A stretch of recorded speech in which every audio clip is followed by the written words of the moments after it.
Welcome everyone to January 9th, 2019, Brilliance in Commerce Trust webinar. We're going to talk about the global currency reset today, global consciousness reset, and every kind of major reset you can imagine. And we have a lot more people joining today. Welcome. I'm glad you were able to make it. And those who are watching the replay from YouTube, you're welcome too. There's a collective consciousness here. We have a variety of services, as you know. We tend to specialize in that which is liberating the financial system from the old to the new. We tend to specialize in that which is liberating rather than enslaving. And so we have the debt elimination system many people have enjoyed. We have the natural law trust, which will be a main topic today.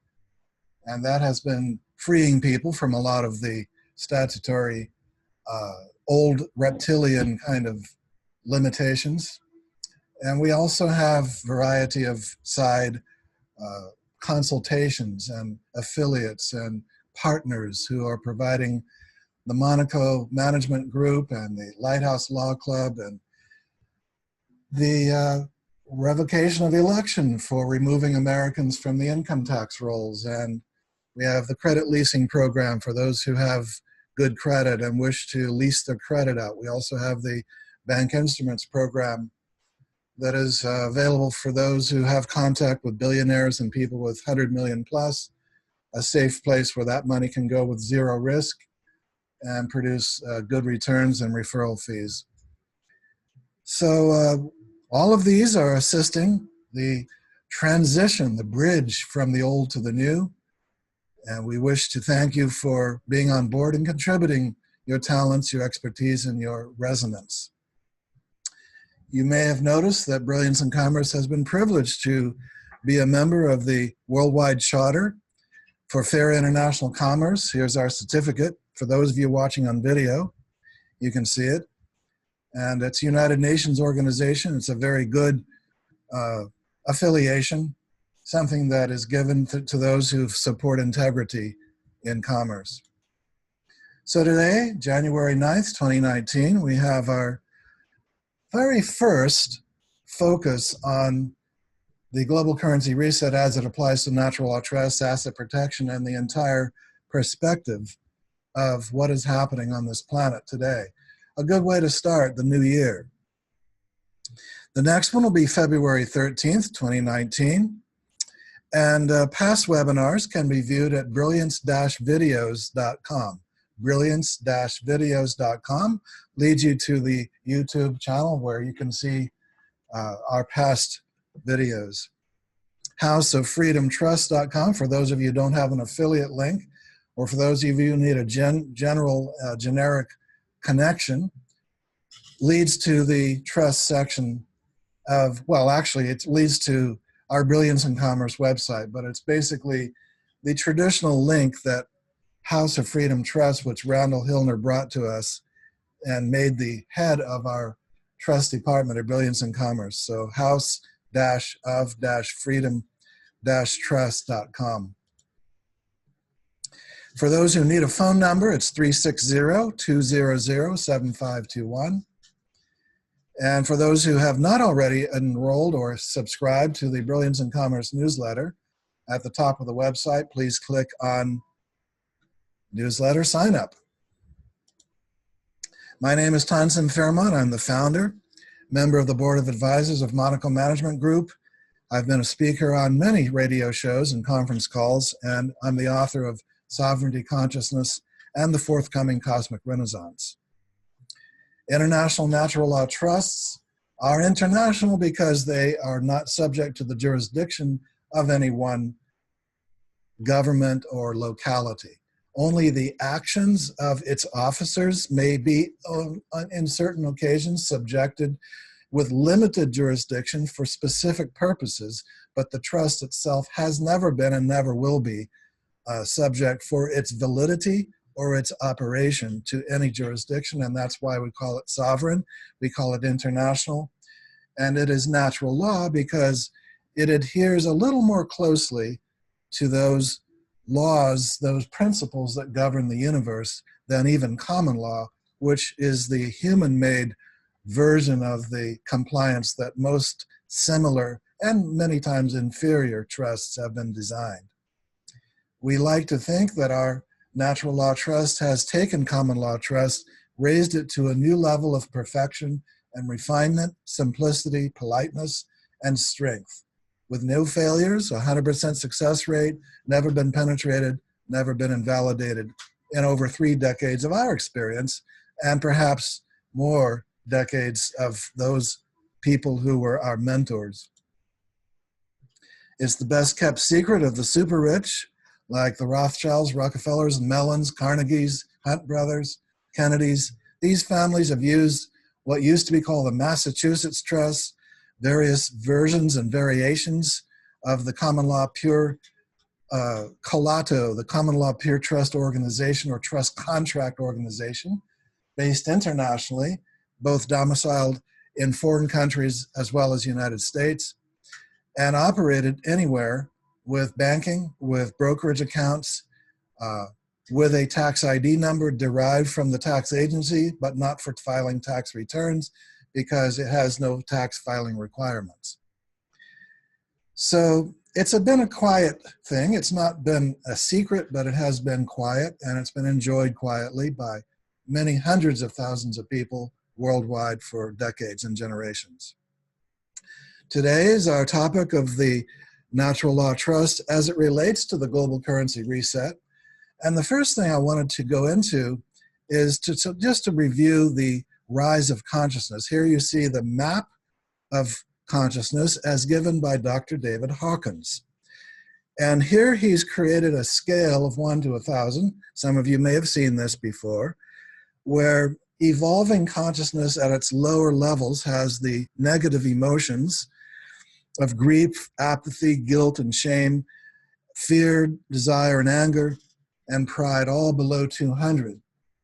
And he was saying that collective research has shown that the average consciousness of the entire collective global population of the Earth was below 200 until about the year 1987.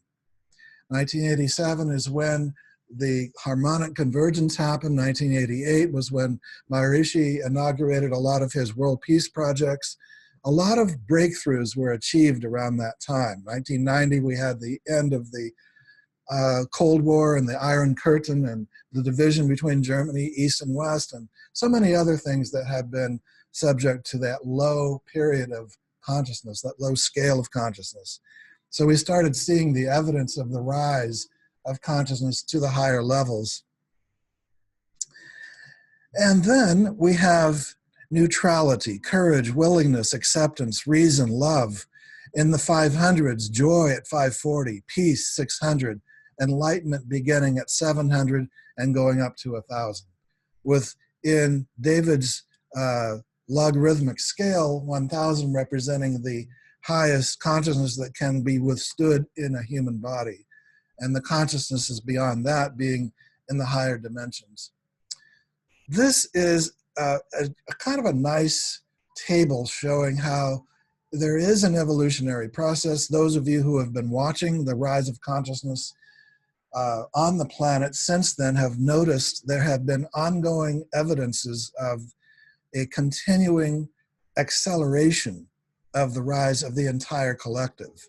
We talk about this because a currency reset, meaning an entire release of prosperity to the world, depends upon something more fundamental, and that is the baseline spiritual consciousness of the entire population. That's why it's been taking so long, but fortunately it is speeding up.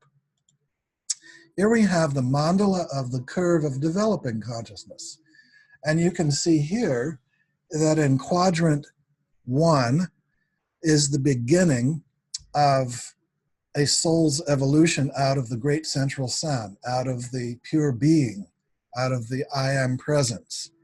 And that soul descends down through the circles towards the periphery of matter. And as that soul descends, it is limited in its perception. It no longer perceives source. It no longer can remember or feel or connect with its its roots in source. It's not that it is disconnected, it's just that it is not cognizant or doesn't feel it, doesn't see it anymore. And that's why the lines are rather short. In the lower left there, you see quadrant 1, where it's first coming out of the center. You see that the lines are very short around the spiral. The spiral moves on out all the way up to the top at 2, which is the second quadrant, where the soul has finally arrived at the grossest density in creation, third density, where we are here on planet Earth on the physical plane. And you see that the lines going inward don't go very far. Now, when you move over into the third quadrant, you see that the inward moving lines go higher and higher and higher. They go all the way in almost to the center. They start penetrating into the central circle, the source, the awareness of one's roots, the awareness of one's high self. The ones who are arriving around in the third quadrant are those who are beginning to awaken again. They have their feet on the ground and they have their consciousness awakening to the sky, awakening to the infinite, awakening to the divine, the cosmic. Now you move over into the fourth quadrant, and there you see the lines moving all the way in a rather stabilized way and connecting completely all the way back to source. So this mandala shows a very nice scale chart showing the evolution of consciousness. And I would say, based on my estimates, that most of mankind is still in quadrant 2, with many more moving over into 3, and a very few, over into 4. And the more all of mankind moves into 2, 3, and 4, the higher the entire awakening of the planet moves, the more into integrity. We see people moving above 200 in this Hawkins scale. The closer to the 4, 5, and 600s that he has in this scale, the more you see an evolution of integrity, of peace, of harmony, of coherence, of good sense, and that translates into government, it translates into economics, it translates into banking, business, medicine, education, media, everything. And that is why those who are following the Reset News see that all of these things are indeed moving ahead. I want to introduce Randall. You've probably gotten to know our wonderful partner, the head of our Brilliance and Commerce Trust Department. Those who are new to our program, welcome. And yes, Randall is indeed quite a expert in this natural loss trust field, has been the founder of House of Freedom Trusts, White Light Unlimited, the One People's Public Trust trustee, and creator of International Natural Law Trusts, and our speaker here in these Natural Law Trust webinars. I won't say a whole lot about the global currency reset other than Randall has had a lot of questions given to him. That's why we decided to devote today's webinar to this. Randall has been providing trust to those who are preparing for the reset by investing in those currencies that are most undervalued and expecting that those currencies purchased for a few $100s, a few $1,000s will be suddenly revalued at the millions of dollars and the billions of dollars at any time. We've been following this news, at least I've been following it since 2010. So we've been watching the news on how it's supposed to be happening every week for the last 8 years, and it's getting closer and closer and closer, with news coming in from people giving us news all over the world on the inside track, but yet we're still not going to give you what we think would be a when. The big multi-billion, trillion, quadrillion dollar question of when is known only to the universal intelligence. Nevertheless, we do have a lot to share in this regard, and let's go ahead with today's webinar. Randall, you are unmuted, and if you want to go ahead and make your video visible, we will watch you today. There you are. Here I am. And this is really auspicious, Tanzan. I had no idea you were going to flash that particular screen. Um, I'm looking directly from my computer over to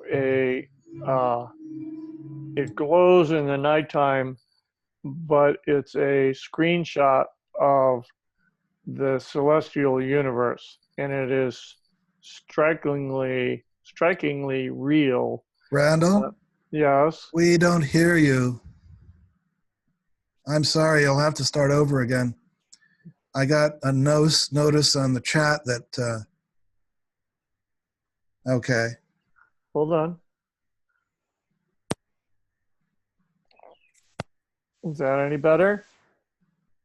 My mute button goes up and down. Okay. People are saying they hear you. All right, go ahead. Okay, fine.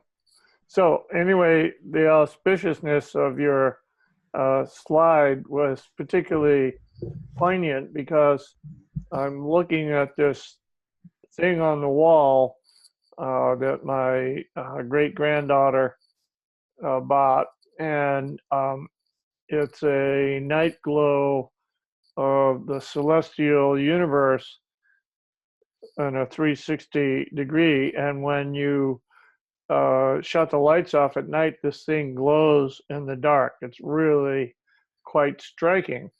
So I do a lot of meditation in here because the energy is so impactful. And then on the other wall is a picture that my beloved wife painted, and it's the inner workings of the sun. So it's like we've got it all here. I'm surrounded by it. And so that's what got me all jazzed up for when I saw your slide. I went, oh, I know this slide. I know how this thing works. It's really, it's very, very poignant, and it's poignant what we're all doing. We're all involved with trust, and for those of you who are just waiting for the RV, then that's okay too. But what I'm going to talk about today, to expand on that, is that uh, the trust that you're getting doesn't have to just be used for the reval. In other words, it's multifunctional. And I have a substantial number of clients who basically just use it for their RV, but then I have a lot of clients that say, heck no, how do I have a successful business? It's in an LLC or something similar, and how can I transform it into just into the trust, bring it into the trust? So the easy part of that is that if you, especially with an LLC, or if you have a C corp or whatever, you're going to take and you're going to make the trust a partner or a member or an associate of whatever this business is that you're doing. And so what it will do is will release the burden of that whatever entity you're using now, and put it into the trust, and then the trust can deal with it on that level. It's a very different level. So what happens, what those two things are doing is, one is it's taking the the analogy I use is a storefront and a back door, and you have your supplies and your necessary items in the back part, the back office.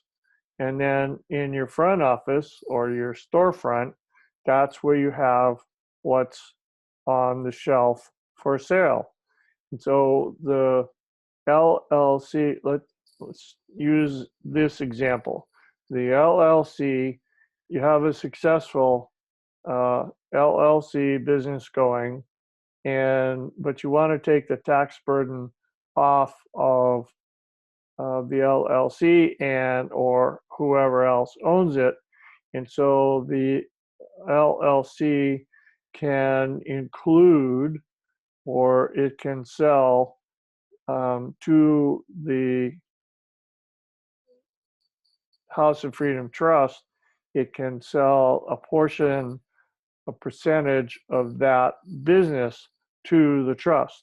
Now that's entirely up to you to differentiate or to delineate how you would like to have that percentage marked out. It can be anywhere from 1% to 90%. Now, most accountants that I work with, they want they say,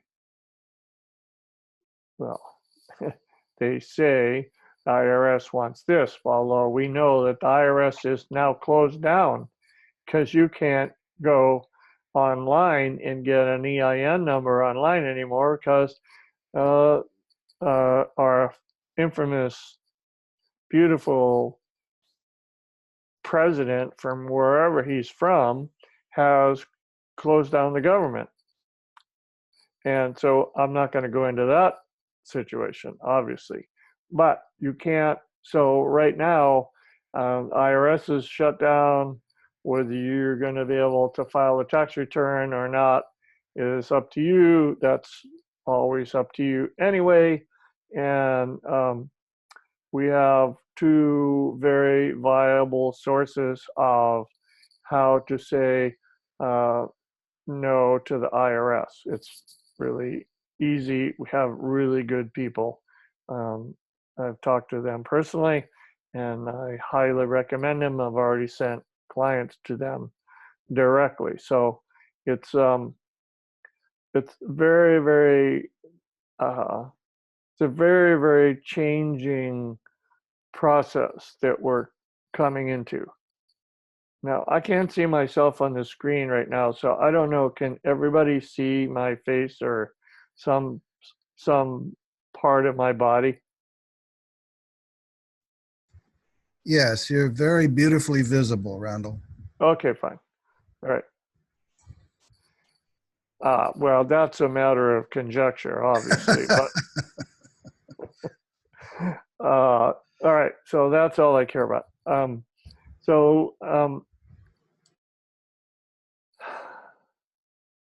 right, now we're back on the potential of the RV. All right, so rhetorical question is, how much or do you have foreign currency, and how are you going to deal with it? Some of you are in a group. Some of you are waiting for an 800 number phone call to tell you to go somewhere to take your currencies, and you'll get the return on your investment. Now, that percentage, those percentages and the variables obviously are going to change whether you're on your own or when you're with a group. If you're with a group, obviously I have suspicion, or I would consider the fact that the group rate will be different than the individual rate. And I don't know, because I won't listen to any of the rumors out there. So I mostly am only getting feedback from my clients who say, it's happening yesterday, where's my trust? So I have to say, okay, you're in line, I've got you on the list, we're working on it, get it to you as soon as possible, but it didn't happen yesterday, and so don't panic, just hang in there. Like anything, hang in with life. You can't just say, well, I wish my life would happen faster, and then you all of a sudden shake your head and go, no, it's fast enough as it is. I know mine is. The days are long, but the years are short. All right, so now what's going to happen is, in the beginning, you bought it on your own. Most of you have bought currency on your own from somebody, and hopefully that somebody has given you a receipt and a verification that it is indeed a valid currency. In other words, there's a lot of bogus stuff out there, and be really careful to check that you have a current receipt and you have a current evaluation, an evaluation that is indeed a valid currency. So that's what you want. So by having it taken out of your hands, you assign it. When you have a trust, you assign the currency to the trust, name of the trust, and then you and the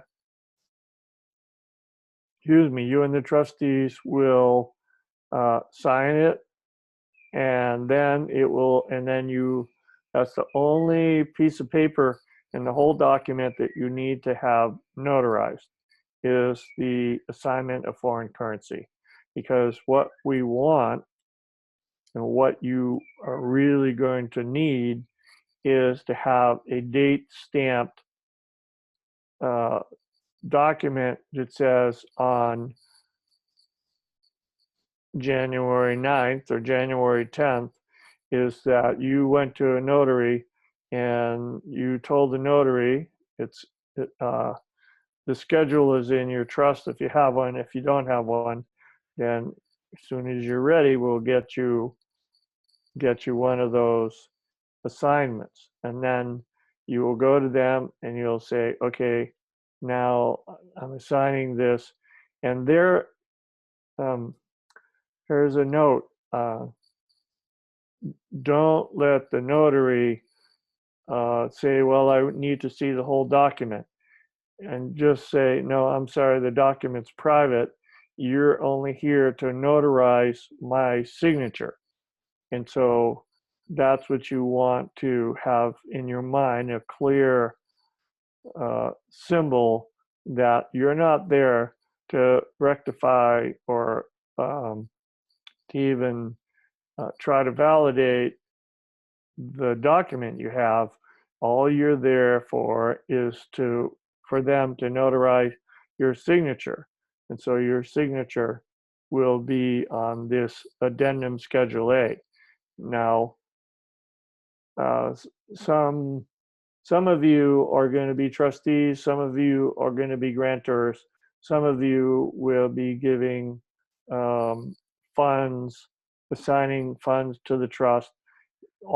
Any money that goes in to the trust, whoever gives it needs to have their signature validated or notarized, so that there's no confusion when you go to the line,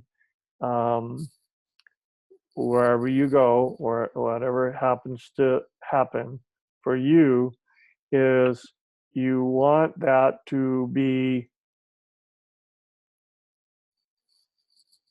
valid. Massachusetts? Who's from Massachusetts?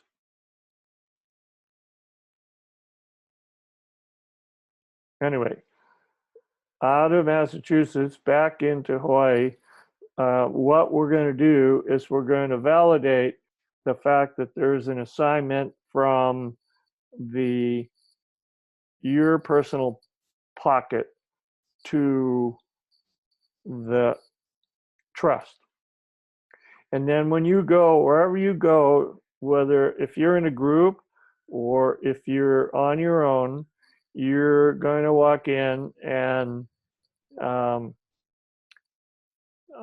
I don't know for sure, but I have a really strong feeling that if you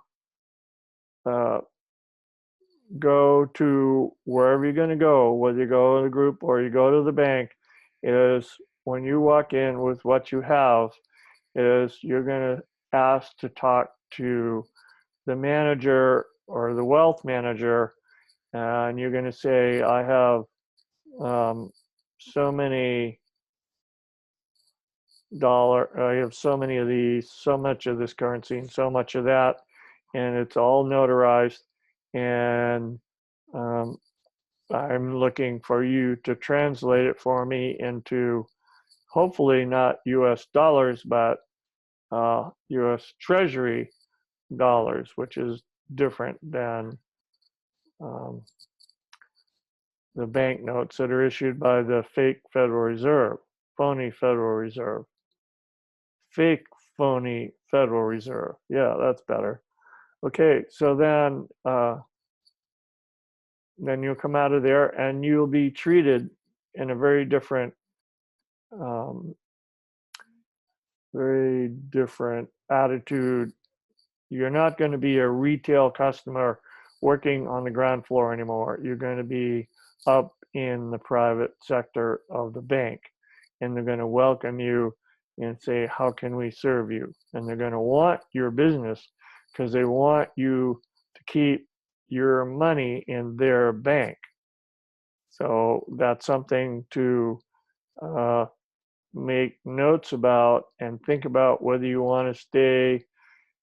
I don't know, what bank you'll be called to, but there's going to be a lot of options have come out. There's have at least three projects for private banking. And once that goes through, then you'll be able to operate. And my feeling is that sooner than later, everything is going to be online. So you won't ever have to go to the bank again. You can you can do all your banking business online. You can have money withdraw from the local, you go to a local bank and withdraw money from the chute, or you just have a checkbook and a credit card from this company that is pretty much unlimited. So that's going to be the first step. So the first step basically is to take your currency and get addendum A. If you have a trust, make sure your addendum A, schedule addendum A has assigned the currency. You have assigned the currency from you to the trust, and it's notarized. And that's step one. Then you have a clear, the trust has clear title to your currency. Then when you get the call and you say, Mr. Smith, welcome very much, and please show up at such and such a bank, and we're going to treat you very well if you come here. And that's the basis of that. Okay, can I have my slide back?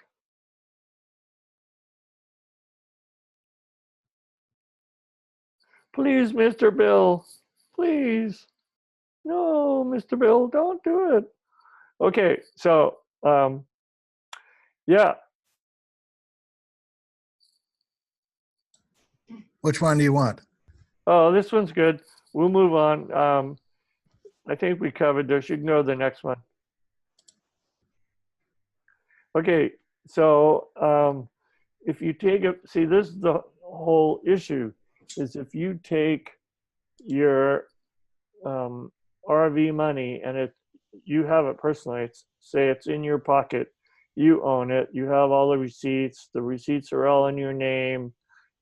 Um, you might have bundles, you might have a backpack full of this currency, and you're going to walk out probably, I mean, hopefully the bank will, for the significant moment, will put that in a holding account for you. They give you a safekeeping receipt or whatever. Let's say you're not particularly ready to work with this particular bank. You may want to, you may not. It depends. That's totally up to you. If you have a really good um, um, wealth manager at the bank you're at, and you have a good relationship, then you might want to consider staying there for a period of time and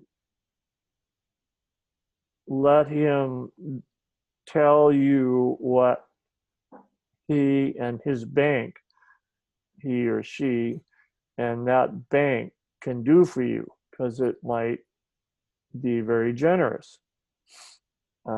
If it's a small bank, then they might not be able to do a lot, and but they will hold on to it, and they will give you a safekeeping receipt, and then you can go looking for a bank that has, it's more worldwide, et cetera, et cetera.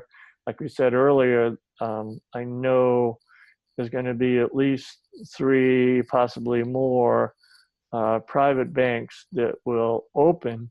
And when that private banking system opens, um, it's going to blow the doors off of regular banking.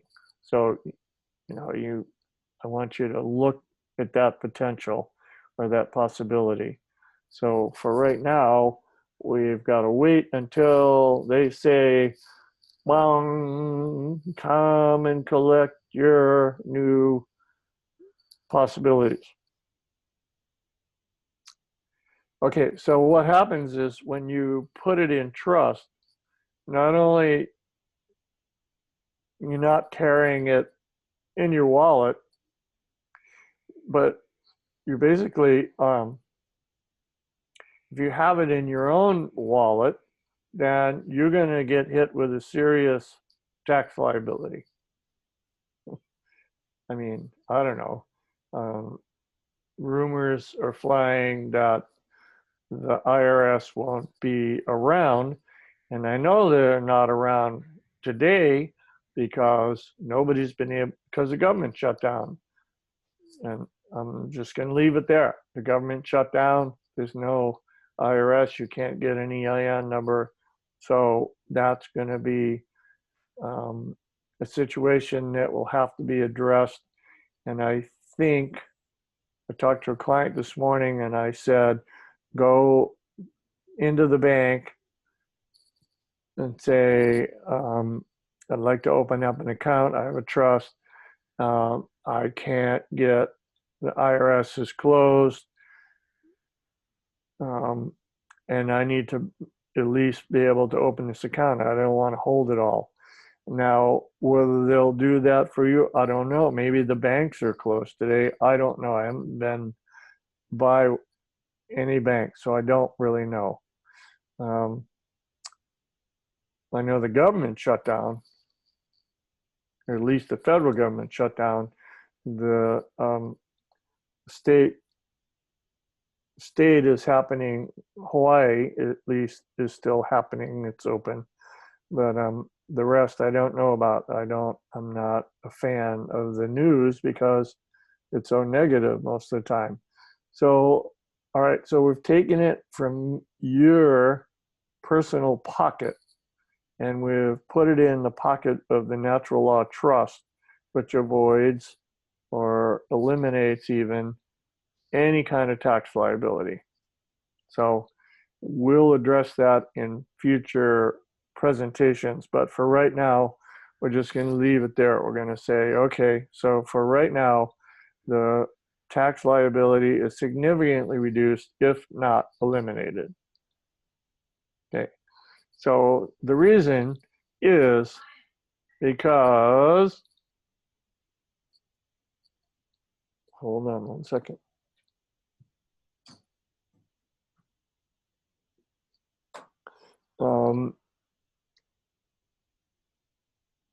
There's no requirement. There's no requirement. All the work that I've been doing for 40 years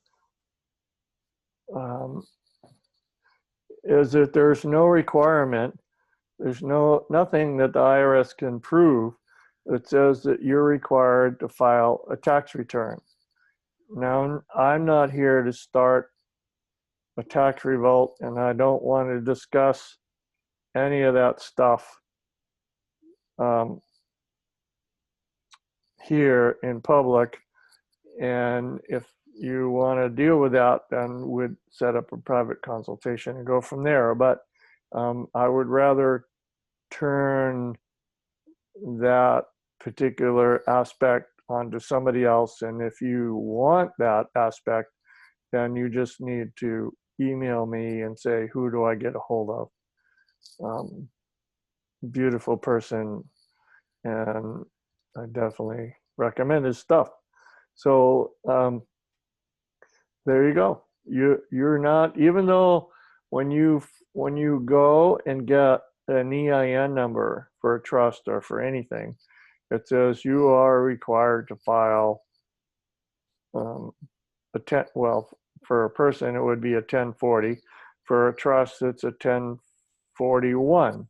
But it says, it doesn't say, there's no signature, there's no blue ink, and there's no signature at the bottom that says, oh, under penalties of perjury, I hereby tell you that you must file this requirement. It's just not true because it doesn't exist. There is no, it's, what do they call it? Oh, we called it voluntary compliance. That's all it is. It's voluntary compliance. You have volunteered to comply with the request that the IRS has asked you for a trust or a tax return. Well, and they're talking about a statutory trust too. Yeah, of course. Any trust, anything. It doesn't matter what it is. I don't care if, well, if it's an entity that's created by the state, then yes, you probably have to do that. If you work for the government, you'll have to file a tax return. If you work, if you have an LLC or if you have a corporation, yes, you're right, Tanzan. Thank you for that correction. You will be required to file a return. But if you're not, then you're not. So next slide. Let's move on.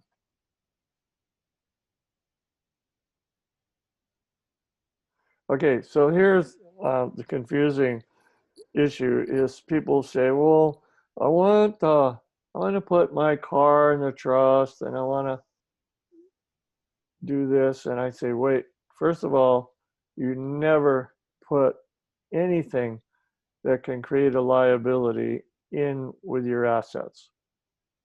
So the worst thing you can do is put a car into the trust with your significant amount of assets. That will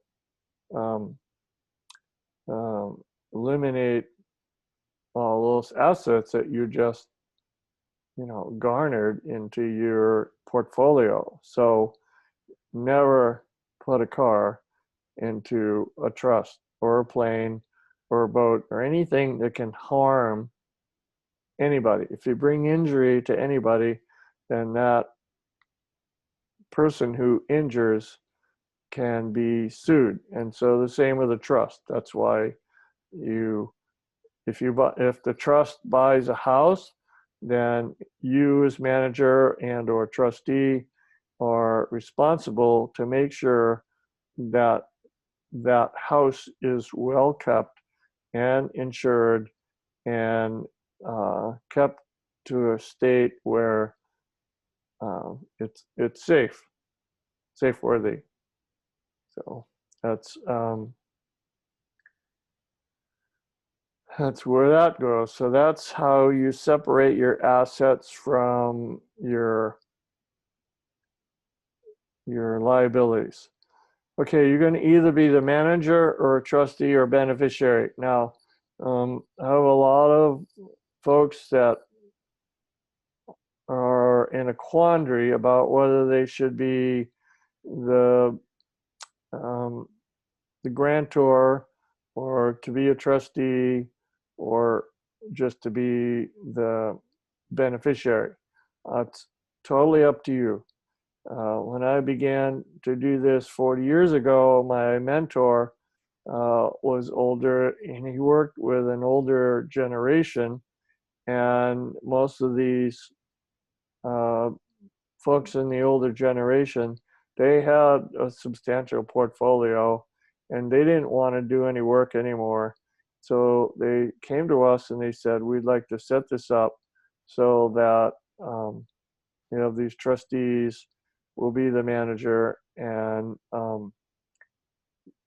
we can cut checks to ourselves or whatever we have to do, which was really fine in those days. And then the bank in the last 10 years or so got really skittish. And so unless you're a trustee, they won't, most banks won't let you sign as a signature on the account. So you have to kind of make a decision as to whether you want to be a manager and a trustee or just to be a beneficiary. I will help you deal with that easily. You'll be able to choose what you'd like to be. Is there a way to scroll this slide up a little bit? I don't really know how at this point. Sorry. Okay. Well, I'm going to fake it. All right. Okay. You'll either be manager or trustee or beneficiary. A trust can pay salaries and make acquisitions for its officers. I don't know what more is on there, but that's probably good enough to take us where we want. And yeah, that's all the text. okay, so a lot of you have wanted to be trustee because you wanted to have more control over how it's taken care of. And that's fine. We'll make you the trustee. You just can't be the sole trustee and the sole beneficiary. So, in other words, I had a client come to me and he was going to set up a trust for his grandson. And he could be the grantor and he could be the sole trustee because his grandchildren were the beneficiaries. So in other words, that gave enough separation so that it was an equitable situation for that family situation. So you can have two hats, but you can't have three. So you can be the grantor and a trustee as long as you're not a beneficiary or the sole beneficiary. And or you can be a trustee you'd have to have a non-related second trustee, and then you could be one of the beneficiaries. But again, I'm recommending that you have a second beneficiary. Just want you to get in your head that you want to separate as much as possible. You want to separate these assets from ownership. And the more you do that, then the safer you are. And the trust can pay managerial fees, can pay trustee fees, it can pay as long as the trust, if the trust is granted or assigned, if the house is assigned into the trust, then the trust will pay the mortgage, it'll pay taxes, it'll pay property taxes, it'll pay for upkeep and all of that. So it can all be taken out of the trust account. Just do really good bookkeeping and don't commingle. In other words, don't use trust money to go down to Wally Mart and buy yourself, a set of clothes just for the sake of it. Just don't do it. Pay yourself a small salary and then go down to Wally Mart and buy your clothes that way. So I want you to keep that separation in mind. That's the most important part of it, is to keep that separation between the asset and the purchase. Okay, slide. Okay, so one of the things that happens also is that with a trust, a lot more potential exists with trust, because savvy trust people, savvy financial people, they understand the use of trust, whether it's statutory or not. It's none of their business. Fact is, they will deal with the trust as it is, and they take it in, and then the money manager will sit with you and like a wealth manager, and he'll say, well, we have this and this and these and these, and then he'll say, okay, I'll take a look at that, and then I'll come back and I'll give you an answer, and he'll go from there. Can be anything you want to invest in. Also, the privacy is really critical. First is that anybody involved with a trust can be fined for $250,000 if you choose to do that, if they allow information from the trust out to the public. So anybody that's stepping into the role of a trustee or a manager needs to be aware that this is a private process and not to go blabbing to the neighbor. It's just like when you start on the RV, one of the first things they do is they have you sign a non-disclosure. And that's any important business aspect that you go into, especially high-tech stuff, is that you need to sign a non-disclosure so that if anything gets out, you could be on the hook. So this is all private. You want to keep it private. And they're not recorded. I had a client email me the other day, where do I file this? Where am I going to record this? And I say, no, you don't record it and you don't file it anywhere. The only thing that you would do is if you transfer property from your name into the trust, then you have to record that deed transfer with the county. But that's as far as it's going to go. And the county, of course, keeps all of its process private as well. So that's where you want to make sure that that's the only place it's recorded. There's no need to record it or file it anywhere else. And trustees sign for the trust. Okay, so the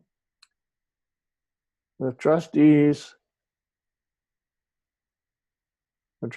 take on a significant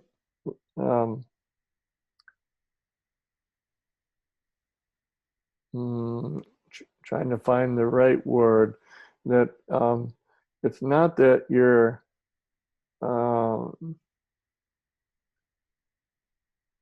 required, but you're under a fiduciary responsibility to keep the financial aspect of the trust private.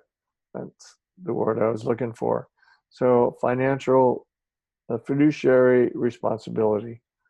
And if you hold to that, you don't talk to it. Well, somebody says, "Hey, I heard you're a trustee." You say, can't talk about it. And then you're fine, because otherwise you're on the hook. You've signed basically a non-disclosure. In the trust document itself, there is a paragraph that says if any of the trustees or people involved with this trust let this information out, then they're responsible. Okay, if that's the last line, then we can go on.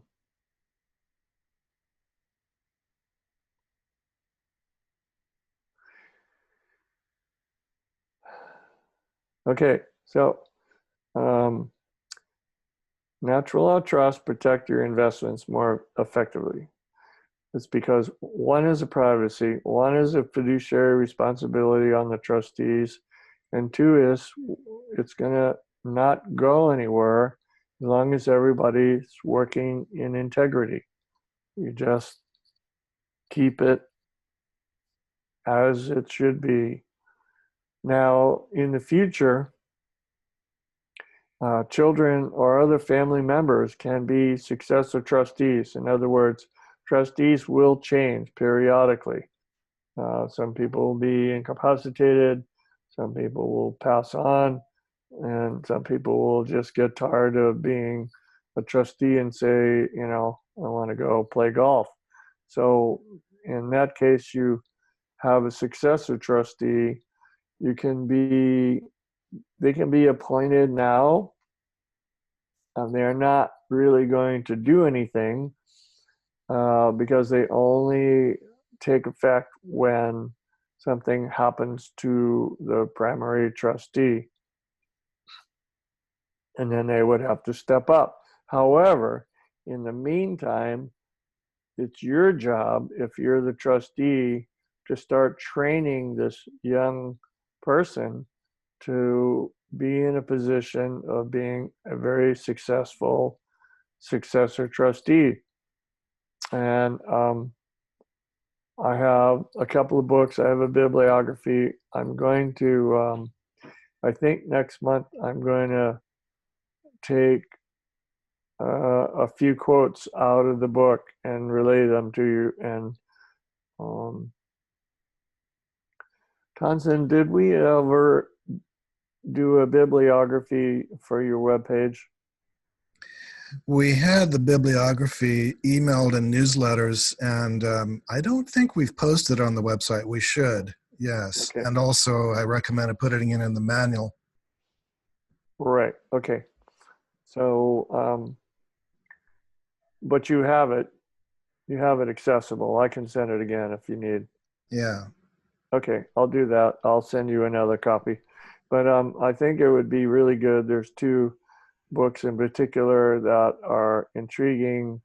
And of course, for those of you who really like to read for 8 hours at night, because you can't sleep, I have some great law books that you would enjoy immensely. But we'll make sure that all that information is out there. There's really good information. It's called Passing the Buck is the first set of books. It's quite, actually, it is more intricate now that I think about it. And there's a couple more, and then there's one law book that I use specifically, and I can go to and typically find the answer I'm looking for without a whole bunch of pulling my hair out, which I don't have much left. But that's about it. Okay, so the whole thing is you're trying to pass your estate to your children, but in order for it not to be squandered, you need to train, with that old song, teach your children. You need to teach your children how to be a trustee.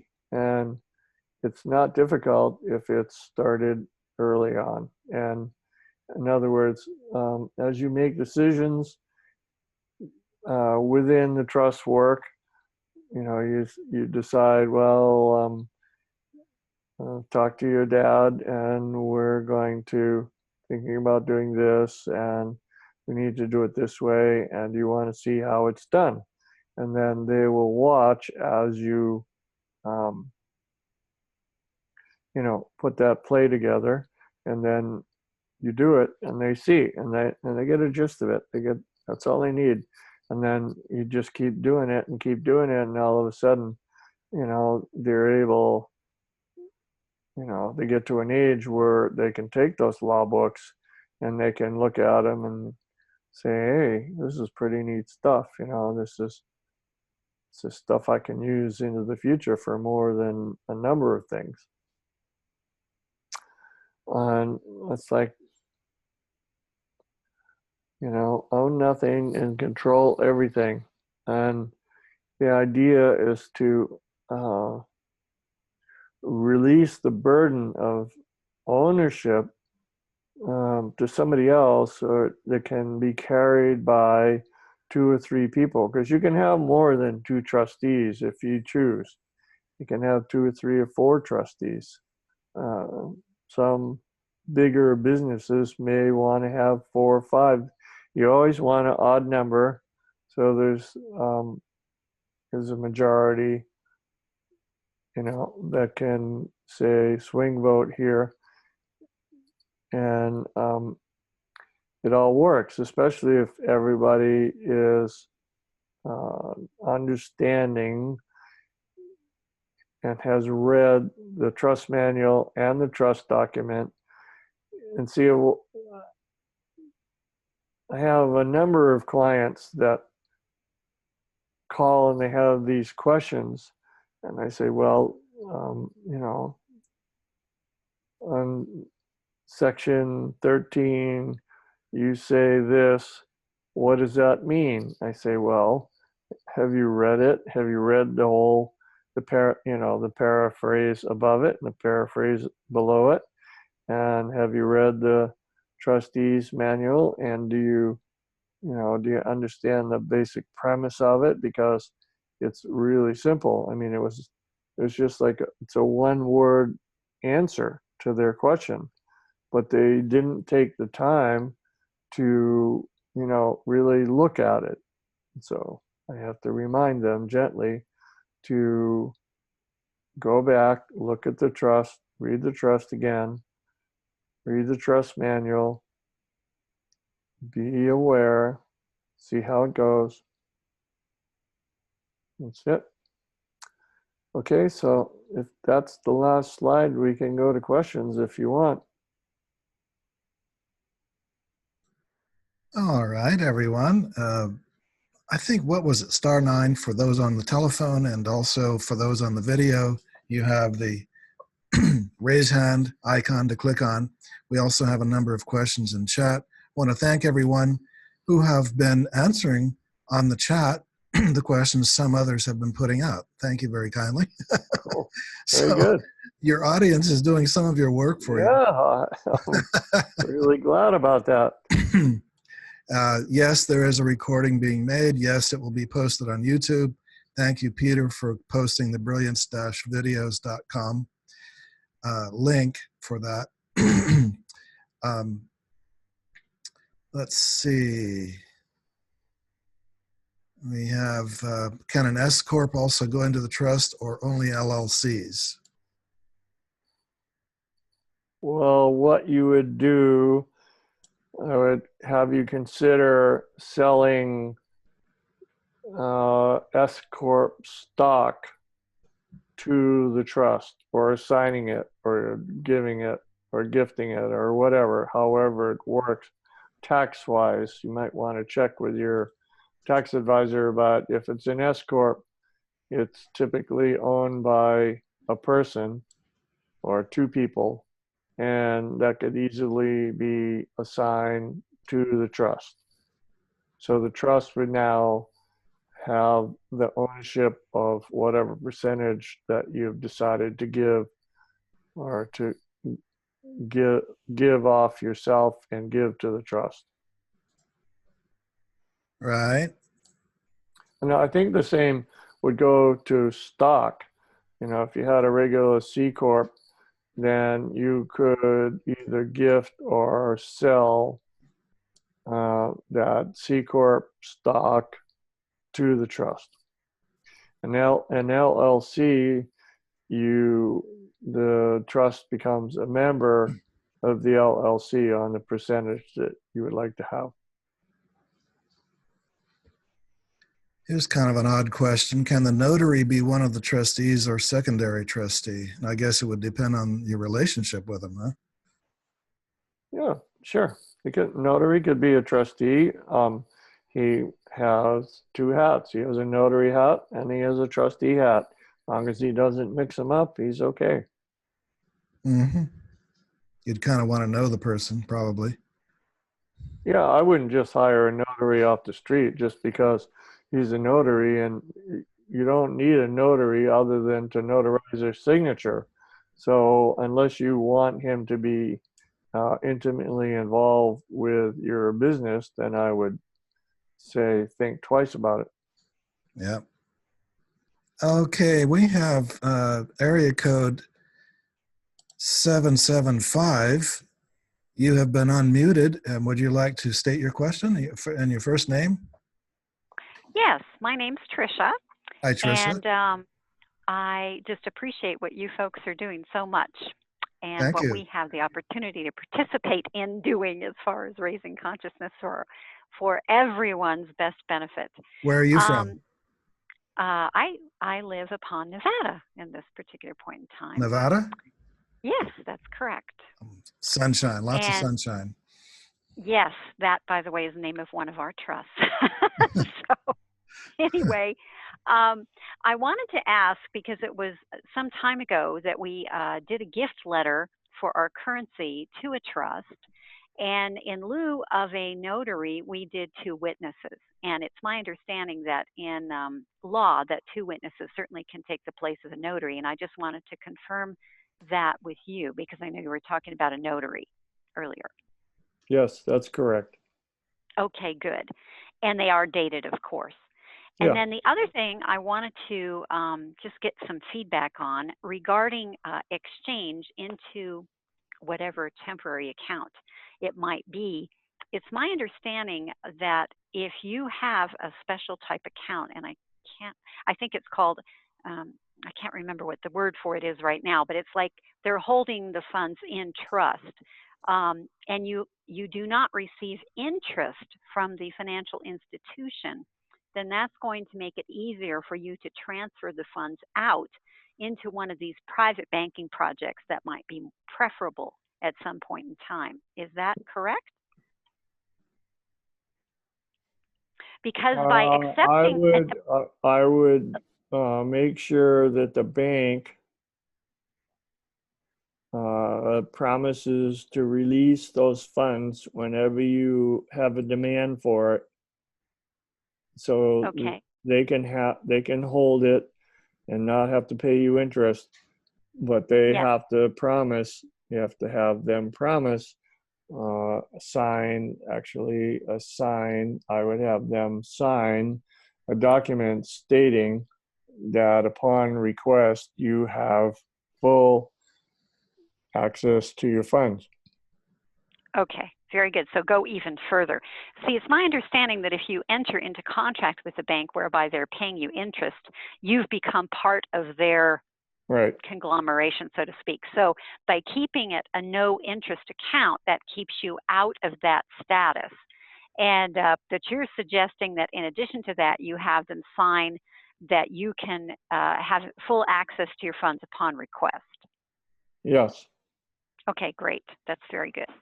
Yes. I had a woman client that ran into a wall, and they closed her account and they kept her money because she wasn't clear in the beginning, what she wanted from them. So, and I don't know the whole story and I don't want to get involved with it. So I'm just saying, just make sure that when you go to the bank, you're really clear with the manager or the wealth manager, whoever you talk to, that if I put my funds here and it's a non-interest bearing account, that when I want to withdraw it, it comes out with no hassle. Right. And so if you're that clear with them and have that discussion and you get a signature of one of the bank officers, that should carry weight, is the idea. Yes. Thank you. That is very helpful, and I think not just for me, but for many other people. Sure. You're welcome. Thank you, Tricia. Thank you. Okay. Next, we have Carlos in Florida. I'm going to unmute you. You are on the air. Hey, Tenson. Hey, Randall. Carlos, aloha. Yes. ¿Cómo está? Yeah. Bien? Oh, very good. Okay, so I came into enlightenment back in 2012. I seen the Saint Germain video documentary. Came into enlightenment since then. So to this day, I'm still practicing. Cool. I'm sorry. How does it feel to be enlightened? Oh, enlightened. Very. So this is kind of like the popsicles still taste the same? Oh, different, completely different. The sky is blue. The grass is greener. Okay. This is kind of piggybacking off of Trish's question with the notary and the two witnesses. So pretty much after that is done, does that make it official? Like the trust? Like, is that the stamp that makes Addendum A is for foreign currency only, and it has nothing really. It's just part of the trust. But what makes the trust work or become operative or active is when there's 36 or 40 pages, depending on what you've asked me to include in the paperwork. And when everybody signs, especially when the first part of the trust indenture, it's called, that first part, when that's signed by the grantor, whether it's a nominee grantor or you as grantor, that's when it basically becomes active and official. Got it. Okay. All right. That makes sense. And it doesn't mean that you have to go and open up a bank account. By all means, it can just hold, it could basically hold a stick for 20 years, but it would still be active. This trust holds this stick, and it's for my great-great-grandchild, and that's how it goes. Understood. Okay. Now, after purchasing the service from you, is it going to be like an ongoing training? What we're doing now, the monthly? Well, I'm going to do one-on-one basically for most people. Most of my clients, I work one-to-one. And so it's specifically geared to you. Got it. Okay. Awesome. Thank you. Sure. Appreciate it. You're welcome. Thank you, Carlos. Okay, next we have Unagaya. You are unmuted. You're on the air. Oh, thank you. Okay, I felt like I didn't know what was going on. Hello, everybody, and thank you both for hosting this. This is very awesome information.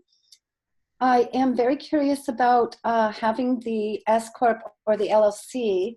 If you could just expound a little bit more on that, and I'm very interested in becoming a trainee or client, or however you want to put that.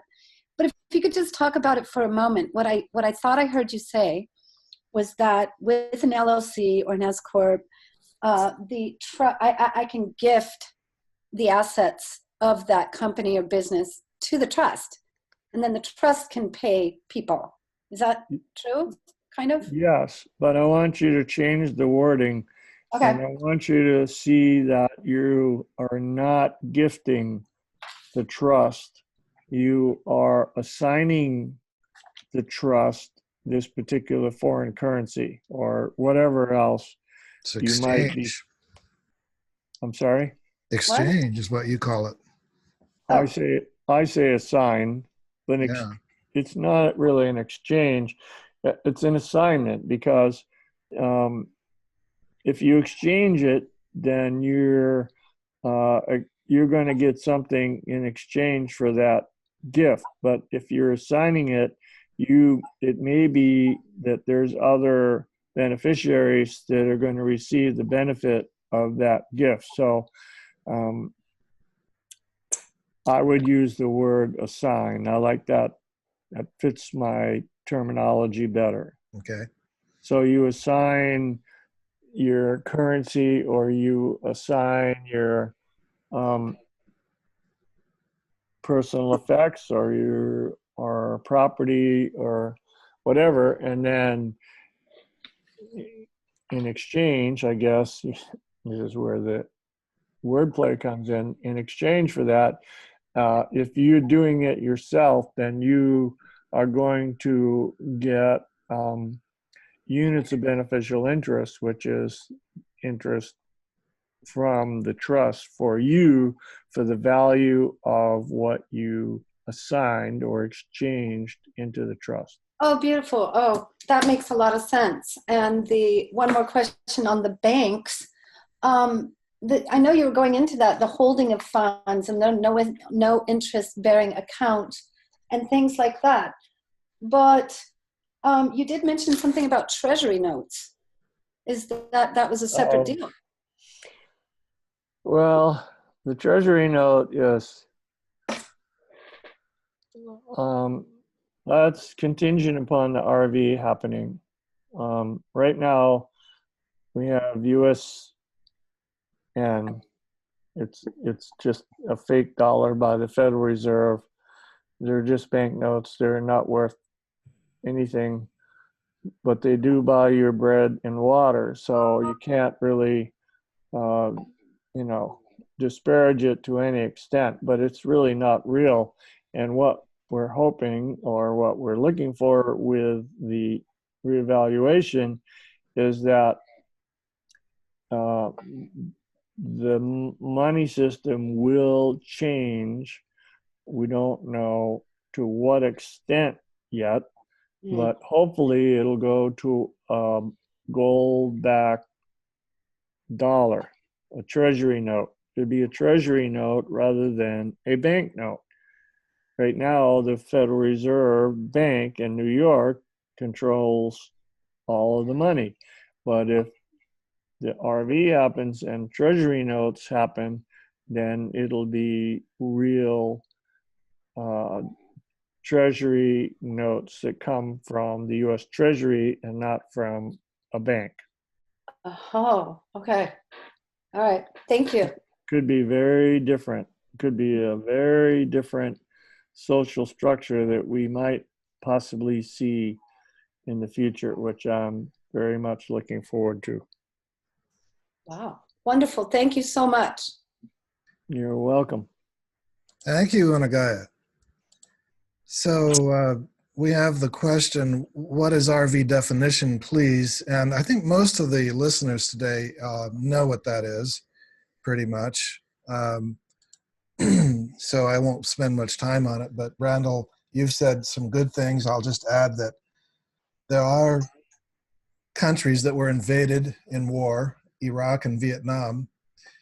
Their currencies were worth quite a lot. I think the Iraqi dinar was worth about $3.40 per dollar, one Iraqi dinar, because of all the oil in the country. When they went in and invaded it, they reduced the value down to a few pennies. Same in Vietnam, Zimbabwe. These are three of the most undervalued. And those who are buying those currencies at pennies on the dollar expect when they do revalue, they will have suddenly millions of dollars worth of value, or billions of dollars. And so there's been this big worldwide movement with as many as we estimate 20 million people worldwide in the past 10 years buying these currencies and expecting a revaluation. At the same time, there's this rise in global consciousness. There's the rise of Bitcoin and the cryptocurrencies. There's the Basel III mandate out of Basel, Switzerland. And Randall, you visited there and filed the foreclosure papers. and I think it had some effect. So Basel III basically mandates that the world move from a debt-based money system to an asset-based money system. It's a historic thing that's going on. We're coming out of thousands of years of dark ages. But in ancient times, in golden ages, the civilizations that lasted the longest were those that had, if they had any money system at all, they had stable currencies backed by something that everybody agreed on was of great value, such as gold. And they lasted for hundreds and hundreds and hundreds of years with stability and prosperity and peace. So that's the movement mandated by Basel III to create a new global system where all currencies are accurately reflecting their country's resources. And there is talk of the quantum global financial system coming forward with supercomputers and an evaluation all the way down to the individual in real time. So there's all kinds of ideas being floated. Most people agree the old system needs to be replaced. There is disagreement on what it should be replaced with. That's what's been taking so long. Meanwhile, awareness keeps rising, and there is a consensus that there is the removal of those who are the parasites on the people from the old system, disempowering them, removing them, arresting them, and then a new system coming forward that will either be crypto, it will be gold, it will be oil, or it will be something quantum. We will see what it becomes. But it's going to be equitable, it will be prosperous, it will be abundant, and it will give everyone an equal opportunity to have great wealth. Meanwhile, the trust has been something that everyone is coming to with these currencies, saying now, if a trust is recommended for the administration of this wealth, however it comes, how do we do that? And we've been providing the reasons and the methods. And one of the reasons is, should there be a continuation of individual income tax assessment, that's not expected. It's not supposed to happen. But should it continue, it would be impossible to assess a capital gains tax on the revaluation of a currency in a natural law trust because there's no filing requirement. And the revaluation would have taken place in an exempt entity or an entity that's an exception to the filing requirements if the currency was assigned to it. I was using exchange, but I see your point, assigned to it prior to the RV.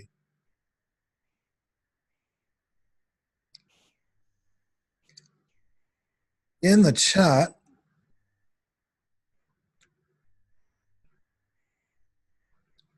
quick question. Since there is an EIN number assigned to the trust, doesn't it mean the trust is also registered? And That was from Ive. And then James was very kind to answer, the EIN is only for banking, no need to record with the courts. Randall, is that sufficient, or you want to say more?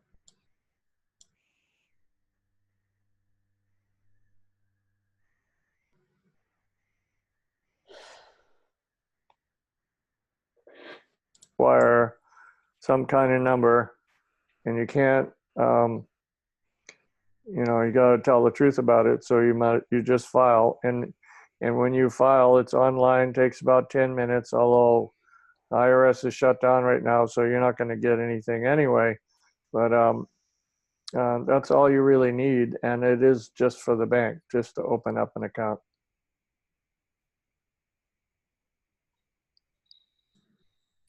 Actually, I had a client in England, and I said, do you need to get an EIN number for over there? And she said, no, all I have to do is walk in with my license and passport, and I can open up an account, no problem. And then Sue asks, in Australia, foreign people, trusts, companies, etc., can't buy property unless it is a new build. Is there a way to use a natural law trust to buy property to keep individual names out of it?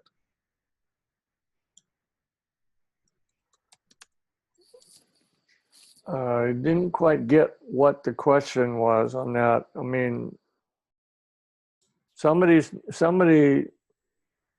name's going to go on the title change and the exchange of the title. So it'd probably be a trustee. Now, whether both trustees have to sign, I don't know, but it depends on the bank. But typically, you're going to need at least one trustee's signature.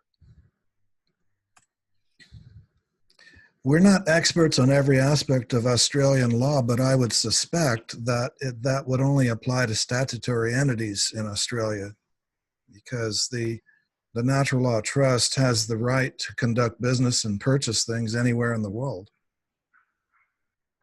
Yes, and again, it goes back to the particular bank and whether they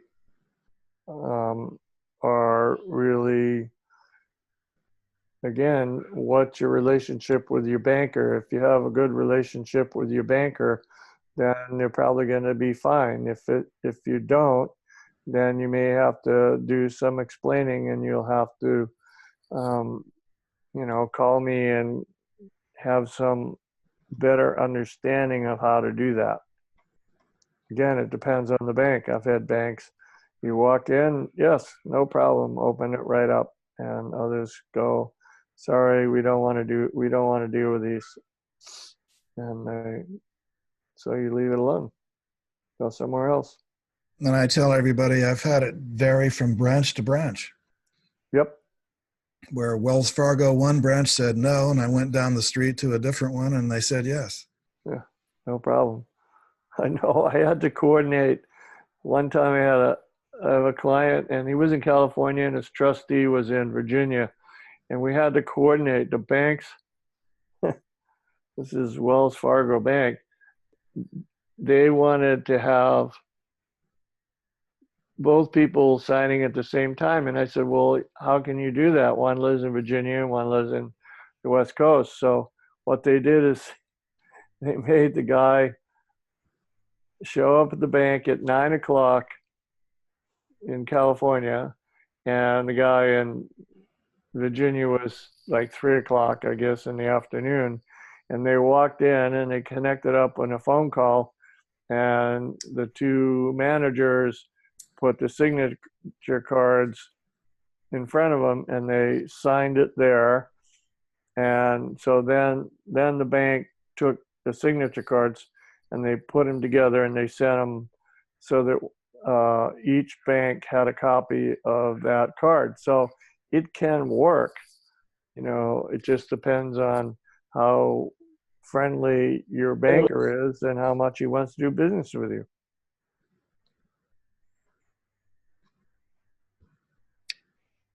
And then we have Mary asking, what law books do you recommend? Mary, earlier Randall mentioned Passing the Buck.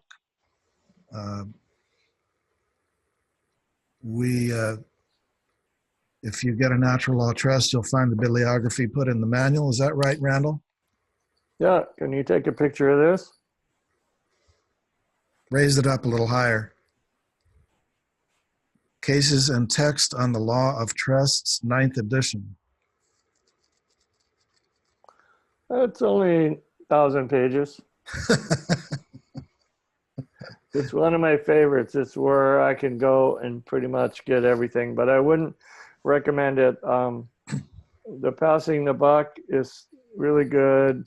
It's a little expensive, but there's that. There's another one. Again, I'll do a new bibliography for you, and you can post it, and you can include it in the newsletter, but I also would have maybe a sidebar on your website for law books on trust. And are you including it in the manual now? I will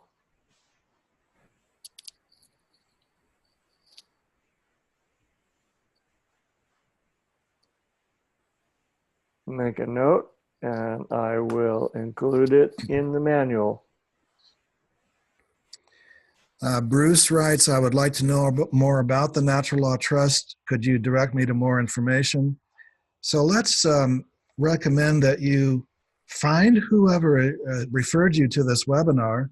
Kayla Hawks Robertson is one, Sarah Mattoon, and there's also Billy Woodard.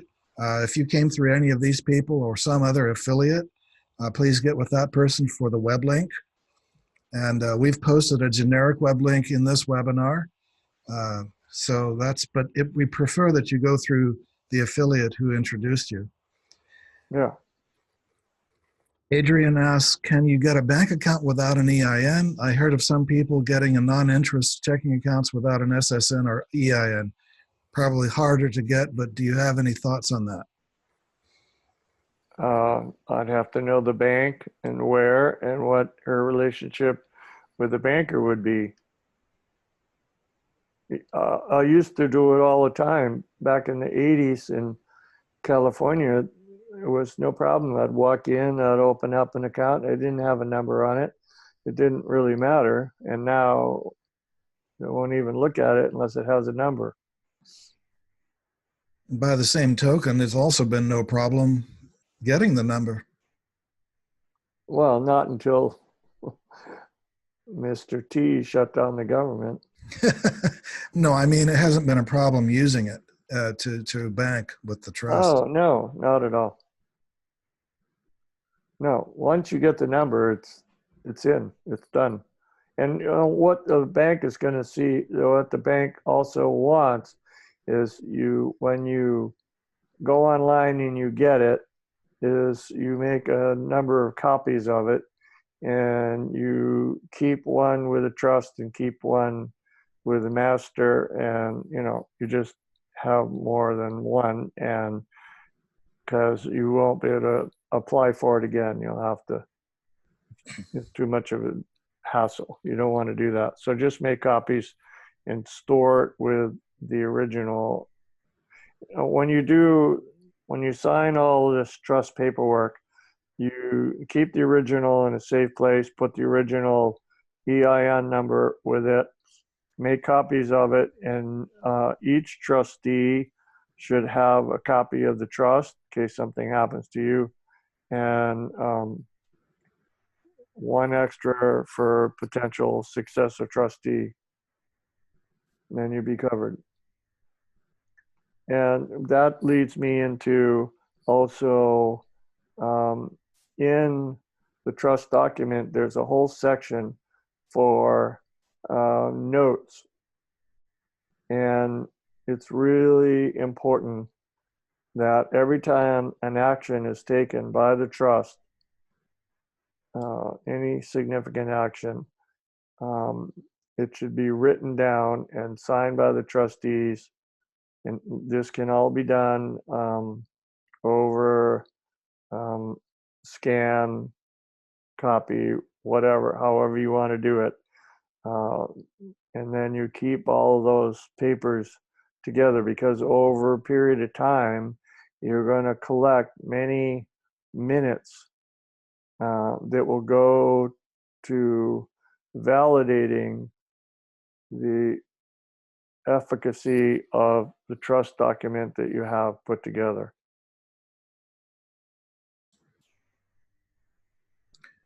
EA asks, with regard to the private banks, would we deposit into the bank, then move the funds to the private bank? I do not think the bank would like that very much. Well, that's why you have to stand up in front of the wealth manager wherever you're going to do the RV and say, I want an account and I want to be able to be assured by you with your signature that I can withdraw these funds at any time if I don't like what you're doing with my money.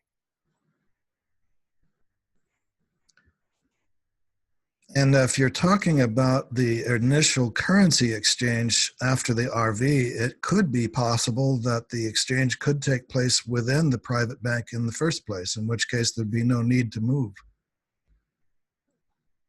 Well, most of the understanding I have that those private banks are contingent upon the RV. Yeah. So I don't know. I don't know how to expand that at all. I know I have three clients that have intention to have a private bank. One has already got one. One is about ready to place a down payment on one, and I'm sure that what will happen is that when the RV happens, that you may see a lot of that. In fact, I mean, for all we know, the whole banking system may go back to private banking. Next, Ellie asks, what if my country of residence does not have the American notary system? How do we officialize signature then? Well, you just get two friends, and you both sign in blue ink. And As when witnesses? when I was working with the trust with Heather and Caleb, we did blue ink signature and we did thumbprints.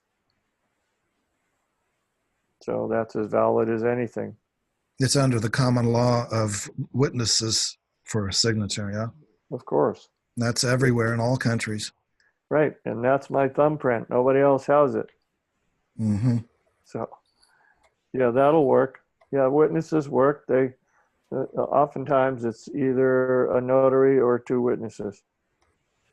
And then Tracy writes, I live in the UK and have had my document notarized with a solicitor that employs a notary. That's fine. Yeah. Whatever works. Maisie writes, how does one get involved with the money management team you were involved with upon redemption? I'm not involved with any particular wealth manager at this point. Well, maybe she's referring to what I've been putting out from BIC. I haven't been reading up on that. I'm trying to stay away from any of this stuff so that I can focus on my client and make sure they understand the trust. And when it all happens, then I'm sure I'll jump right in. And I have no idea what's going to be presented to me and the group that I'm involved with. So I don't know.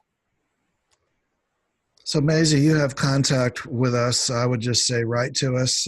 If you haven't already, we'll be happy to refer you to a couple of the wealth managers that we recommend at BIC. Yeah, I mean, you might have a longer list than I do. I don't have a list.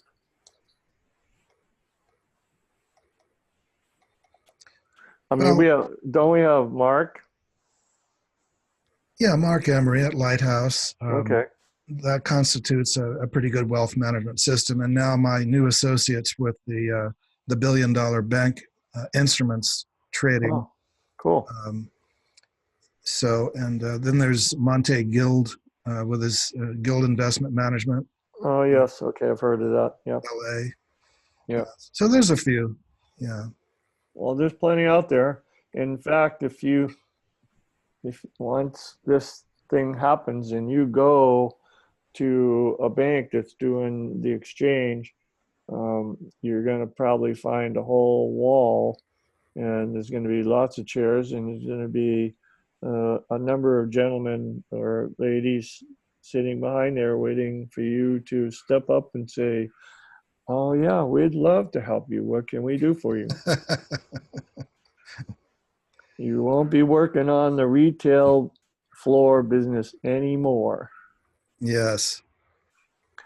You'll be kindly taken to the 13th floor. Come this way, sir. What you see, what you're going to see will astound you. Okay, what else? This question is, who are the 2 to 4 private banks? I don't know yet.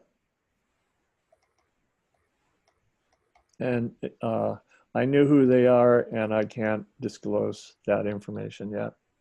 Okay.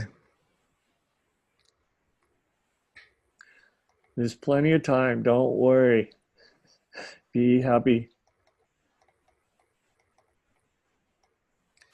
Carlos writes, may I have the email to contact Randall for the trust service? And so Carlos and everyone else, if you don't already have a natural law trust, the same answer as before. Go through the affiliate who introduced you to us and purchase the trust. And at that time, then you will be given Randall's contact info, and he'd be more than happy to help you. So he only deals with trust clients, and we go through the front door by using the link of the affiliate who referred you, or if you found us anonymously on a search engine or something, then use our generic web link that was showing in this webinar.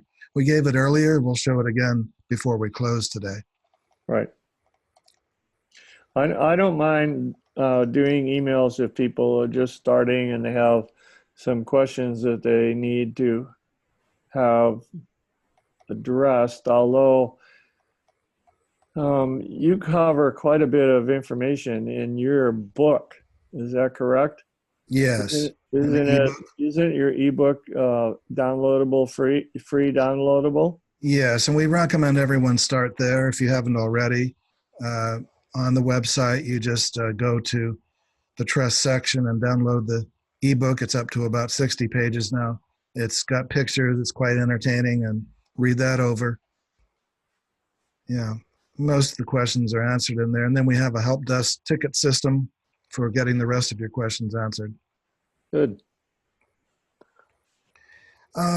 This question from Bruce says, can I assign my house to the trust if the CRA of our version of IRS has claimed I owe them money in dispute and have liened my home? Probably not, because the lien will follow the home. Yeah. I mean, you could, but the lien's still there. So it's kind of being risky. You're putting it out there, and what happens is, this happened to a friend of mine, is he had a lien coming down, and he took the home out of, I think it was in escrow, but he took the home out and he reassigned it to something else, or he took his money out or something.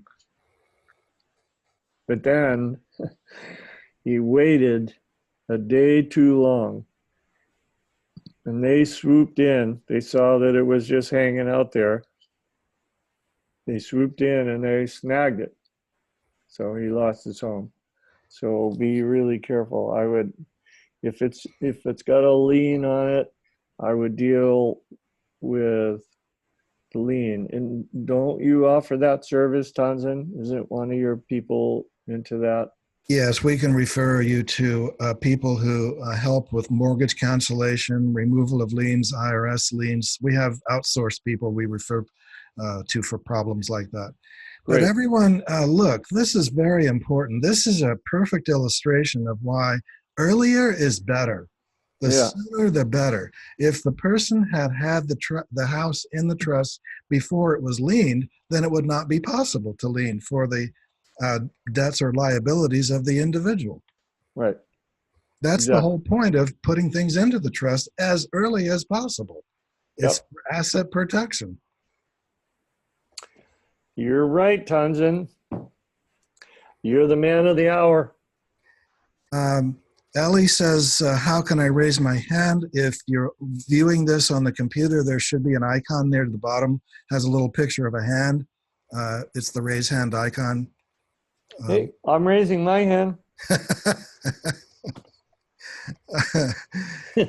Yeah, I did notice it was missing today, but just ask your question. Yeah, otherwise, if you can't find it, type it into chat. Unagaya says, please describe buying U.S. Treasury notes. Are you saying these are different currency we can purchase? Not yet. I think Not you're the- saying that's going to be the new money system in the United States, right? U.S. Treasury notes will be out of the U.S. Treasury and not out of the Federal Reserve. What John F. Kennedy started issuing, and then he got assassinated for it Yeah, well, in the early 60s. it's the risk you take, stepping up to the plate. Yeah.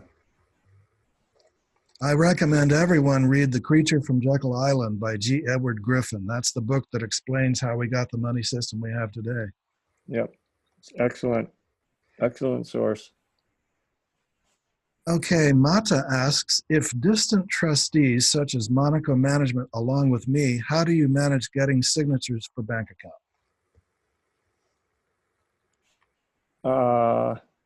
I don't know how that's set up. That would be a question, Tanzan, you'd have to chat with Mark about. How would you do that automatically? Yeah, okay. So ask Monaco Management Services that question. Right. Suffice it to say, it can work. It can be done. Sure. There may be, when I was in Hong Kong, I opened up a couple accounts there, and we use, they call them chop. Just a chop. It's a piece of ivory that has a symbol on it that there's only two made, and you have one, and you better not lose the other one. And that's how you go into your account, and you either deposit or withdraw money from your account, and you use that little, it's only probably a 1/4 inch across, it's just really small, but it's easily, carried. And that's what you use as your signature. It's like a thumbprint. I mean, it's so bizarre, it's like in the early days, you didn't have to have a passport. You came in, you had some kind of identification, or you had a thumbprint. That's all you needed. And now it's absurd what they do. So anyway, let's go on. Here's a good question from Mata. She says, what kind or how much information do beneficiaries get? Beneficiaries are allowed to really to get a gist of what's happening in the trust. They don't have any power to make a decision or to dictate how it should be run, but they have a right to know, kind of what's going on with the trust. And one of the things that we have in our document is a protector's agreement, and the grantor, whoever that might be, can assign a protector, and that protector has the ability to go in and hire and fire trustees if the grantor doesn't think they're doing their job. So that's one of the protections within the trust document itself. But I've had a few people who have said, I need to replace my trustee because they want to resign or they don't want to do this anymore. And so I say, well, just find another person and appoint them as trustee and then write it into the document. You can handwrite it in. You can put a new page in off the computer. However it works for you. Doesn't matter if it's handwritten or scribbled in or lined out or whatever, as long as it's all initialed and the trustees have, initialed the bottom of the page, then you're fine. All right, Ellie writes 2 questions. One was a part of a group through a friend who passed on. How can I join a group today? Any recommendation you would give me in private? You mean a group that's going to the RV? I guess she's written in chat, and Ellie, I guess that's what you were referring to. I would have to talk to my person first, and then I'd be happy to respond to her question. She can send me, you can give her, shut up.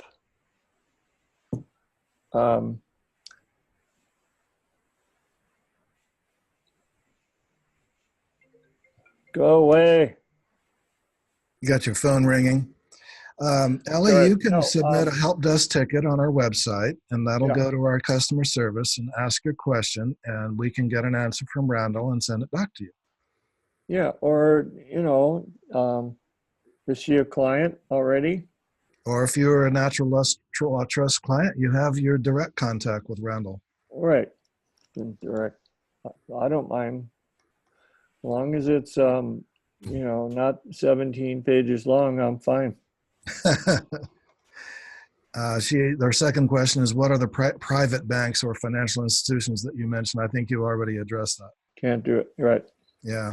Not happening yet. Okay. Bruce says, thank you for today's information. I've learned a lot and I look forward to more. I have to exit for now. Ellie says, thank you so much.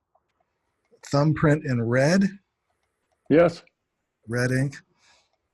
Yeah, you buy them at any stationery store.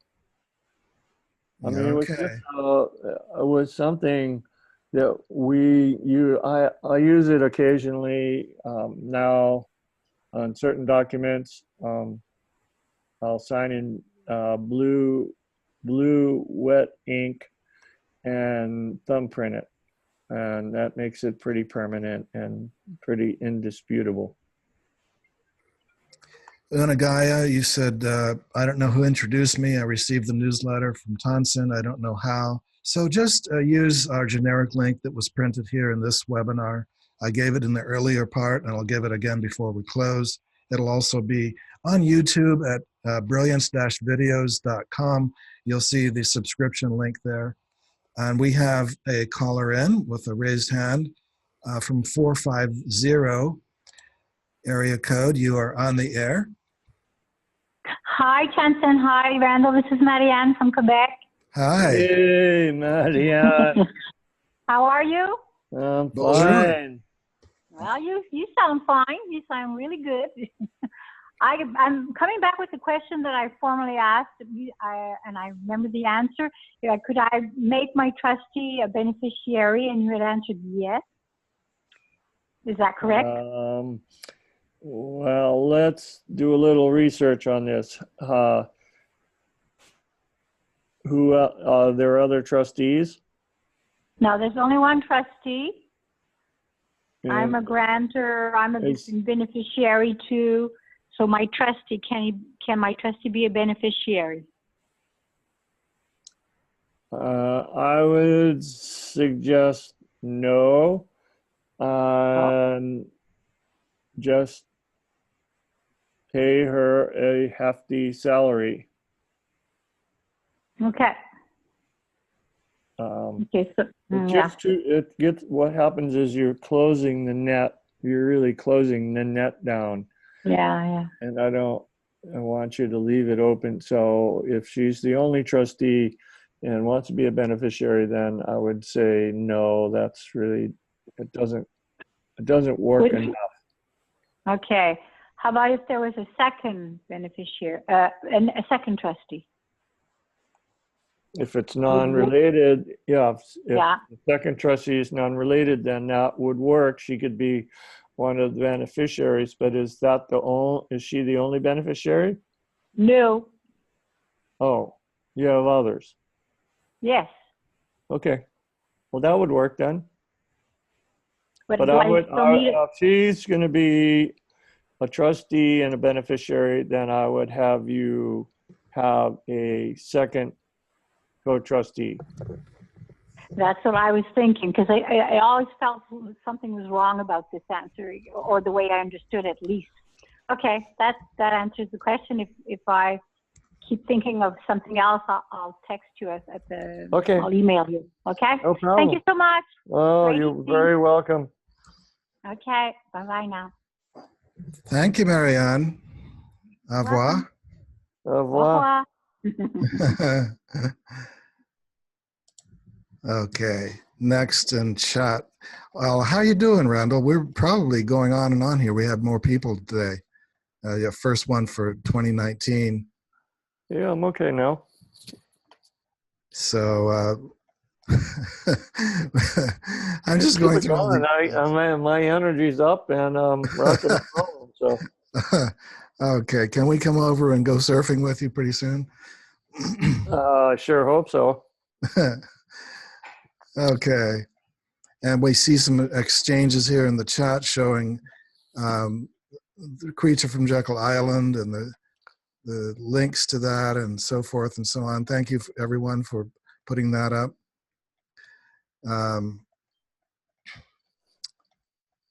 Let's see. Thank you guys. Great presentation. Peace and blessings all around. Yeah, and if you guys come now, the whales are here. Whales. Wow. Yeah. In the early time of each year, I guess. Yeah. Yep. A lot of whales and dolphins jumping. Yep. Pretty Yeah. nice. Turtles swimming. It may be that we've reached the end. I've looked through the chats. It's mostly discussions about things we've already talked about and no new questions on a different topic. If anyone does have from the telephone, you press *9 to raise your hand, or on the computer, you would click on the raise hand icon. But I've really enjoyed this exchange today, Randall. Your presentation and everyone else's questions are excellent. Good energy, great energy as always. Yeah, I've been looking forward to it actually. Yeah. I knew that what we were going to cover is really home base for me, and I just wanted to make sure that people had the understanding of what I walked them through, and I'm ready for next month, I guess. Carlos asked, do you guys do trustee apprentice? Yeah, you'd have to be willing to shell out some money for the books. I would have to think about, what I would want to be compensated for. But if you're a fast learner and you're astute and you're willing to pick up things really fast, then we could work something out, no problem. The first book would be Passing the Buck, or one of the others? I don't know. I need to look at. Carlos says, I already purchased both Passing the Buck volumes 1 and 2. Okay, so this other one that's for later. If you really want to get into it, then it's a couple $100. It's a typical law book, but it has tremendous amount of information in it that's subtle and need to be perused. I mean, I've read it 3 or 4 times and I still, find things in it that's valuable. Carlos says, can I buy with Bitcoin? Yes, if you're talking about the trust, we have acceptance of Bitcoin on the website. As to the books, that would depend on your bookseller. But Yeah, yes, Amazon probably. yes, we do accept Bitcoin for the trusts. It's on the shopping cart. Good. That's great. It's a great idea. And we have a question from Raul. I'm going to unmute you, Raul, and you're welcome to speak. You're on the air. Yeah, can you hear me? Yes. Hi, Raul. Yes, I just want to introduce myself because it's my first time on this call. Welcome. Welcome. Yeah, I am in Honduras, and I hope I will take my place in global currency reset. And then that's it. I have been reading your newsletter for about 2 or 3 years, but this is my first time on the talk. It's very good information you were sharing today. So every light work must be informed about everything is happening. Great. Do you have a specific question that we can deal with today, or do you want to just write it later? No, just for now, I just say thank you. And when will be another? You got another schedule for another talk, or? Where do you live? I am in Honduras. Oh, I was coming down there for the weekend. You're going to be around? Yes, I am very close to El Salvador. It's okay. It's a nice weekend. Just put any questions you might have and either send them to the general box or find out my email. We'll go from there. We'll figure it out. Or just write Tanzan is the appropriate way to go is for Raul to just write to contact with BIC. Right. Oh, okay. How did you find us, Raul? Yes. Now I have Carlos from Florida as contact, my first contact I had on this call. All right. Then probably I will talk with him. He said that he speaks Spanish also, and then that will be great. I hope we will have another talk. Do you have any idea when we will have another talk? February 13th. All right, that's very good. Yeah, usually the first or second Wednesday of each month, except for December. But we'll show this again here in a few minutes when we close up. But all right. We'll do this every month, and join our newsletter. Make sure you subscribe to that, and it'll announce it. Yes. Yeah. That's very good. Something critical comes up for you, Raul. Either send the question to Carlos, because I think I've written Carlos's trust already, or and this is, I don't want to get my feet in hot water, but I'm kind of leaving it up to Tanzan to say, do you want to? I don't mind responding to people that are have serious questions on trust, but I'm going to leave that to your judgment, Tanzan, on whether you want to have that posted, my email posted. I will be in touch with Carlos, and I have no question for now. I appreciate your work. Thank you. Thank you, Raul. All right, Raul. Okay. Thank you very much. Good night. Adios. Adios. Okay. Bye-bye. Okay. Anything else?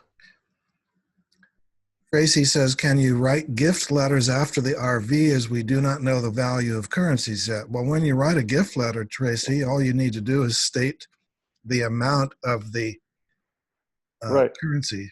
The note. Right. Yeah, the original amount of the notes. You don't need to know what the, converting value will be. Exactly.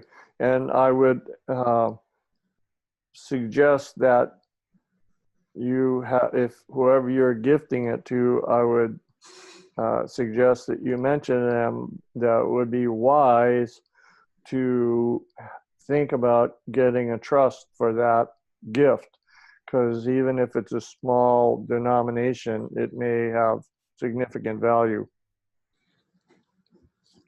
Right. So you just state in the gift letter, I'm hereby gifting so many million dinar or so many million dong or whatever. Right. Well, see, okay, now here's an issue that happens depending on how this all falls out, but there is a gift tax.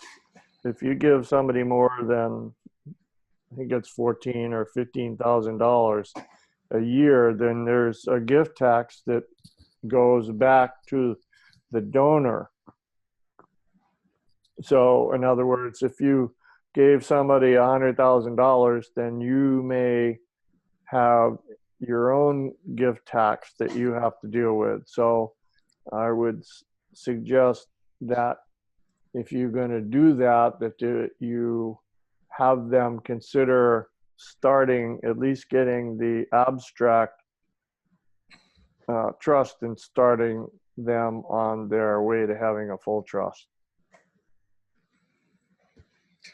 James writes $18,000 per year allowed without tax. Fine. Yeah, so that's. But if you give somebody a 1T Zim, then, and that converts before it goes into trust, then there's going to be a significant gift tax on that. Okay. Aloha, Randall. Let's wrap it up here. Good idea. It's a pleasure. It's always a pleasure. You've been really vibrant. We've all been really vibrant today. The New Year's break was really good, I think. I'm looking forward to the 13th, and I'm going to start to get some quotes. And I think I'll do a bunch of quotes and expand on the quotes. Okay? Quotes for what? I'm going to get quotes out of my books that cost very much money. Oh, yeah. Mucho dinero.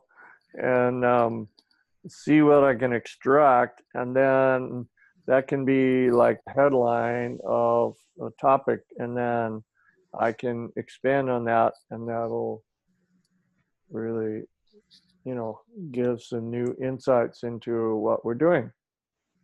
Okay, everyone. So for the February webinar, we're going to have salient quotes from some of the best law books in the world regarding asset protection. Salient quotes. Oh, I'm going to write that right here. And Randall's eloquent commentary thereof. How do you spell eloquent? E-L-E-P-H-A-N-T?